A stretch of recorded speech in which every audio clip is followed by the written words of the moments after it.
What's up traders, welcome to Failure to Displace. In this video I'm going to give you a quick walkthrough of this macro trade that I took on EURUSD in this morning's London session. Let's jump into the charts now and see how this trade played out. So before we jump into the charts, let's just take a quick review of the strategy that I introduced to everybody yesterday, what I'm exactly looking for within our macro trading windows. So as I mentioned, the strategy does hinge around SMT. So these are the various sorts of SMT that we are looking for. When we're looking for short trades on euro or the pound, we're observing the highs versus the lows on Dixie. And if we're looking for long trades, then we are observing the lows on the euro versus the highs on the Dixie. The quick checklist is we are going to be looking for a 1 minute liquidity sweep creating SMT with the Dixie. We are looking for an opposing fair value gap to fail. So this will create then a potential inversion fair value gap.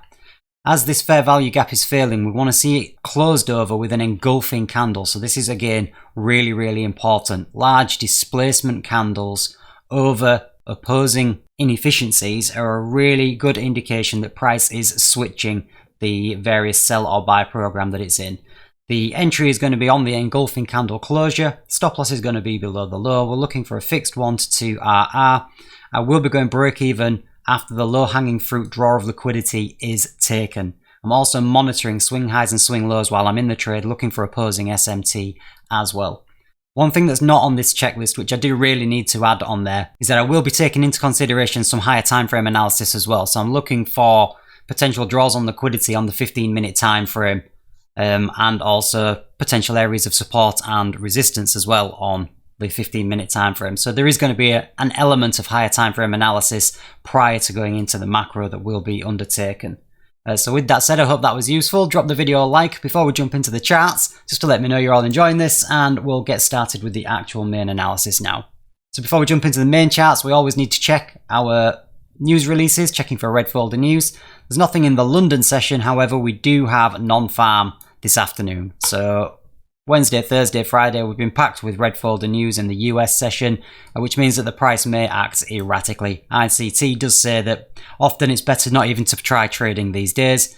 However, we're degenerates, so we're going to give it a go anyway. So let's jump into the charts now and see what we get offered. So here we are on the 15-minute chart on EURUSD, and we can see prior to our macro, which opens at 233, we have created this high that has just fallen short of taking yesterday's high. So we've generated relative equal highs here prior to the macro starting. So my thoughts on this, having come so close to taking the high, is that this is a significant draw on liquidity.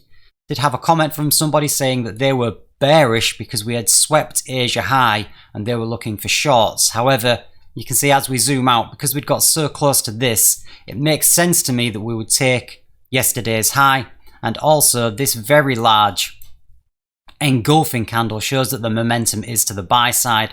We're respecting this 15-minute fair value gap. We've got a large engulfing 15-minute candle. We've left a very small 15-minute fair value gap here. So all of this is indicating bullish momentum to me.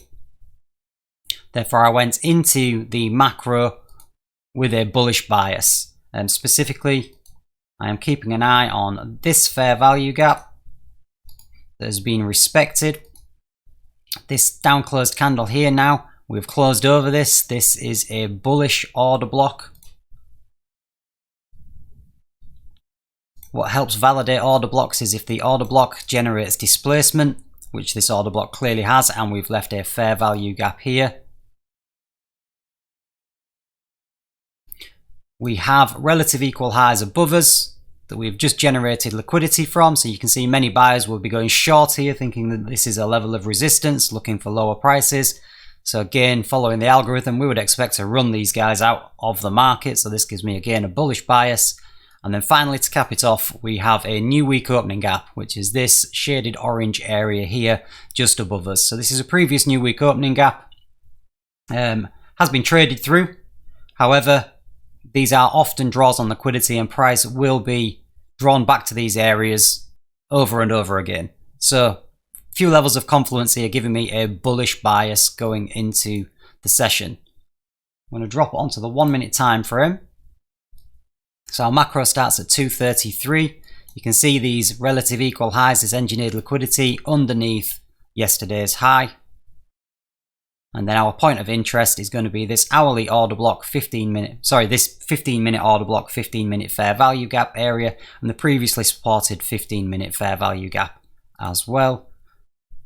And I'm going to pull up Dixie underneath so that we can monitor Dixie now for our SMT as we come into the trade.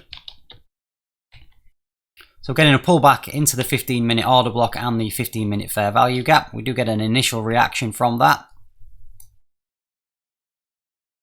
And the macro is just about to open up. So at this point, I did feel that maybe we'd tap this order block and we would run this liquidity.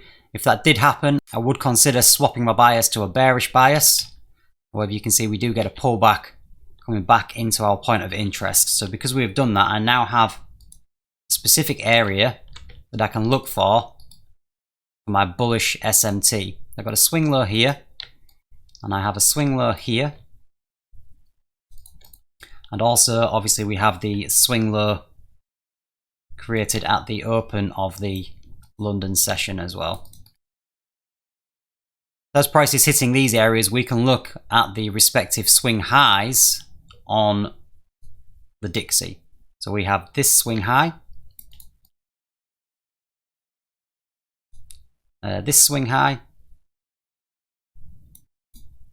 Let's keep it tidy. And then ultimately the high of the London session, which is this swing high here.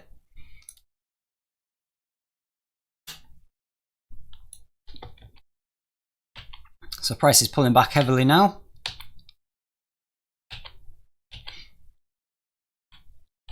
So we've come to this level here. You can see that the Dixie is not following the euro at the moment. We're nowhere near the swing high here. We're almost tapping it at this point, but we haven't taken it, so this isn't confirmed SMT at the moment.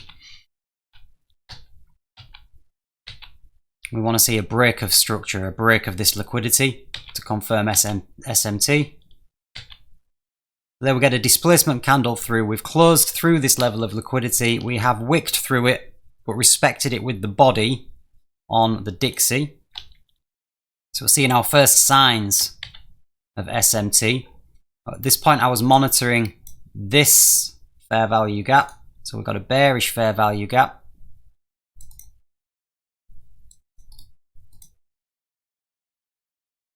We're into our hourly order block. The 15-minute fair value gap has been traded through, so I'm going to close that. We have this larger 1-minute fair value gap as well in here, so we're just monitoring price. No closure over that fair value gap. We make a new low, we make a new high on the Dixie. Now, the Dixie is now sweeping the high that we put in at 210. So it's sweeping this level of liquidity, whereas the euro is a little bit off that at the moment. So this again could be our bullish sign for SMT. So we come down, we close. Again, the body is respecting this level of liquidity on the Dixie. However, we are closing above this level. Sorry, the body is respecting it on the euro at the top here, whereas we are closing above on the Dixie. So this for me is the first sign of SMT. We've closed above that level. We have failed to close below it on the euro. We've left another fair value gap here. So we've got a bearish fair value gap on this price leg. We're kind of building the story here. We're hitting the middle consequent encroachment of the order block. And this is a fair value gap. Then we get a large displacement candle. So this is one of the key things. We've got a large displacement candle here. We've also got very minor SMT. So we can see that Dixie put in a high here. So this is a higher high. We took out that candle's high. The euro failed to take out the candle's low. So we do have SMT very locally in this 2 minutes of price action.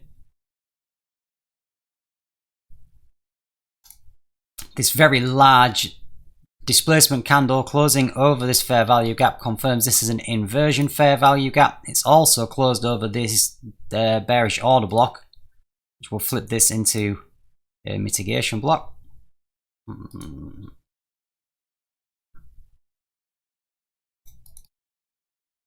Again, we're seeing bearish PD arrays failing at this point. Bullish candle is closing through them. So as per the plan, we enter on the close of the engulfing candle. Stop loss is going to go below the swing low, which is just here. We are targeting a 1 to 2, which takes us just up to the high. So really nice confluence of taking these highs. And then we have these relative equal highs here. So this is my first draw on liquidity, is these relative equal highs here. So this is my kind of low hanging fruit target to go break even. So we're in the trade. This is a market entry on the candle close. I'm not waiting for a pullback into the inversion fair value gap. Again, the reasoning behind this is that we are in a macro. I'm expecting aggressive price action in a macro, and oftentimes in my back testing we see that the candles never come back and retest, they just fly off. And if you're on the right side of the market, they will just go straight to take profit, which is what we want. They're the best trades. So we'll get a bit of hesitation, but then we'll close above the previous fair value gap. So we've got another inversion fair value gap here now that's been closed through. Come back, we're generating liquidity here, so this is giving me more confidence for the trade. I've not gone break even at this point because we've not swept those highs. So at this point, we've just created relative equal highs, engineering liquidity. So I anticipate a strong move through this level now, hopefully taking us to our 2R target. We get that move through the level there. This is not as aggressive as I was hoping. We've just closed out of the macro. So at this point, I take my stop to break even.